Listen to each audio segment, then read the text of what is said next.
ఉపాధ్యాయుని పర్యవేక్షణలో విద్యార్థులు నిర్వహించే కృత్యాల సముదాయమే విద్యా ప్రణాళిక అని చెప్పింది ఎవరు? స్పియర్మన్.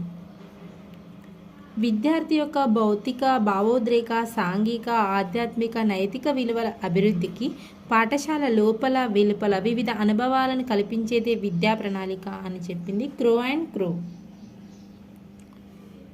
శిశువుకు పాఠశాల ఏ అనుభవాలను ఏ విధంగా అందిస్తుందో లేదా శిశువును ప్రభావితం చేయడానికి ప్రయత్నిస్తుందో అవన్నీ కలిపి విద్యా ప్రణాళిక అవుతుంది అని చెప్పింది ముర్రే. పాఠశాల స్టూడియోలో తను నిర్దేశించిన ఉద్దేశాలు, లక్ష్యాలు ప్రకారం తన వద్ద ఉన్న పదార్థాన్ని విద్యార్థిని మలచుకోవడానికి కళాకారుడు, ఉపాధ్యాయుడు ఉపయోగించే సాధనాన్ని విద్యా ప్రణాళిక అంటారు అన్నది కన్నింగ్హోమ్.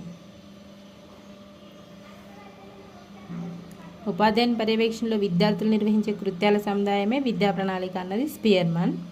విద్యార్థి యొక్క భౌతిక, భావోద్రేక, సాంఘిక, ఆధ్యాత్మిక, నైతిక విలువల అభివృద్ధికి పాఠశాల లోపల వెలుపల వివిధ అనుభవాలను కల్పించేదే విద్యా ప్రణాళిక అనేది క్రో అండ్ క్రో.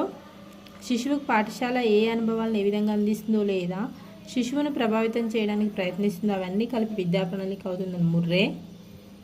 స్టూడియోలో తను నిర్దేశించిన ప్రకారం తన వద్ద ఉన్న పదార్థాన్ని మలుచుకోవడానికి కళాకారుడు అంటే ఉపాధ్యాయుడు ఉపయోగించే సాధనాన్ని విద్యా ప్రణాళిక అనేది కన్నింగ్హోమ్.